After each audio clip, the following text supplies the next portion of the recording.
what do we do now? Seriously, I'm not kidding. Go back and watch any movie, and you will see this line over and over again. You're going to see it now. I'm telling you. My daughter watched a movie last weekend. She goes, Mom, I heard that line. And I love to ask questions, but it's my most hated question. And I dread reading scripts that have no women involved in their creation, because inevitably I get to that part where the girl turns to the guy and she goes, what do we do now? Now, do you know any woman in any crisis situation who has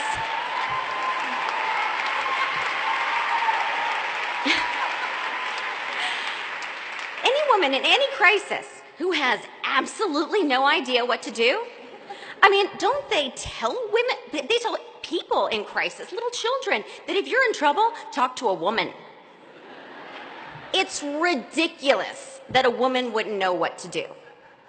So anyway, after I went to visit these studios, I started telling people about this current pipeline and that there was barely any female leads in films and the industry was in crisis, and people were aghast. They said, that's horrible, they said. And then they change the subject and move on to their dinner and move on with their lives. But I could not change the subject. I couldn't turn to some man and say, what do we do now? This is my life. Okay, I've made movies all my life for 25 years, since I was 14 years old. It was time to turn to myself and say, what are we going to do now? Okay, Reese, what are we going to do now? And the answer is really clear. My mother, who's here tonight, very strong, smart Southern woman, said to me, if you want something done, honey, do it yourself.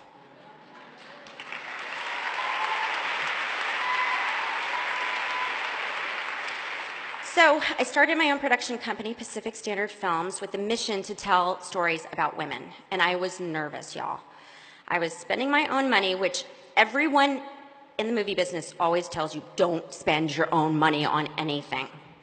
I was warned that on the crazy chance that Pacific Standard would acquire any good scripts, we would never make it past our first few years of business, because there just wasn't a market for buying female-driven material.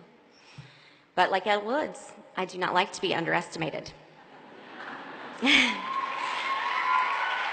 I am a very avid reader. In fact, I'm a complete book nerd. And so is my producing partner. So we just tore through tons of manuscripts and read so many things before they were published, but we could only find really 2 pieces of material that we thought were great.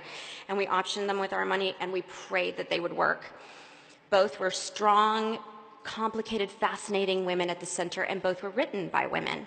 And lo and behold, both books hit #1 on the New York Times bestseller list in July of 2012. One was called Gone Girl, and the second was called Wild. So we made those 2 films last year, and those 2 films grossed over $500 million worldwide.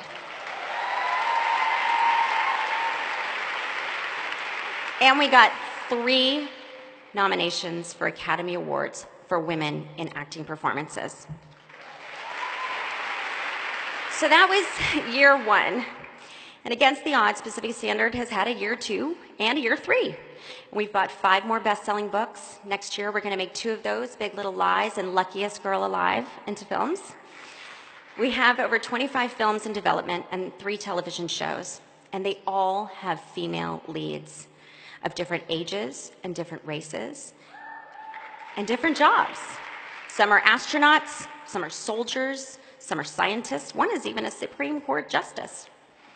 And they're not just good or bad. They're bold and haunted and dangerous and triumphant, like the real women that we meet every single day of our lives. But our company isn't just thriving because it feels like a good thing to do. It's thriving because female-driven films work.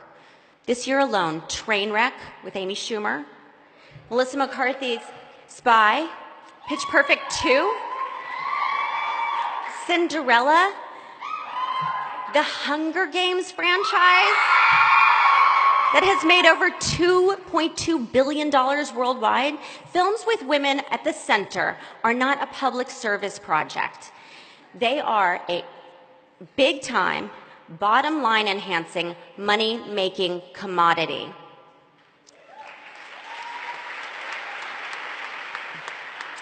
Ladies and gentlemen, I think we are in a cultural crisis. In every field and every industry, women are underrepresented and underpaid in leadership positions. And the reason we're all talking about it tonight, under 5% of CEOs of Fortune 500 companies are women. Only 19% of Congress is women. No wonder we don't have the health care we deserve, or paid family leave, or public access to early childhood education. And that really worries me. How can we expect legislation with our rights and our needs being preserved if we don't have equal representation? So here's my hope. If you're in politics, the media, the tech industry, working as an entrepreneur or a teacher or a construction worker or a caregiver, you know the problems we are all facing. And I urge each one of you to ask yourselves, what do we do now? That's a big question. What is it in your life that you think you cannot accomplish? Or what is it that people have said that you cannot do? Wouldn't it feel really good to prove them all wrong?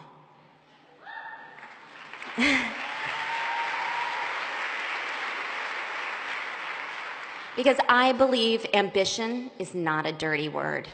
It's just believing in yourself and your abilities. Imagine this. What would happen if we were all brave enough to believe in our own ability, to be a little bit more ambitious? I think the world would change. Thank you.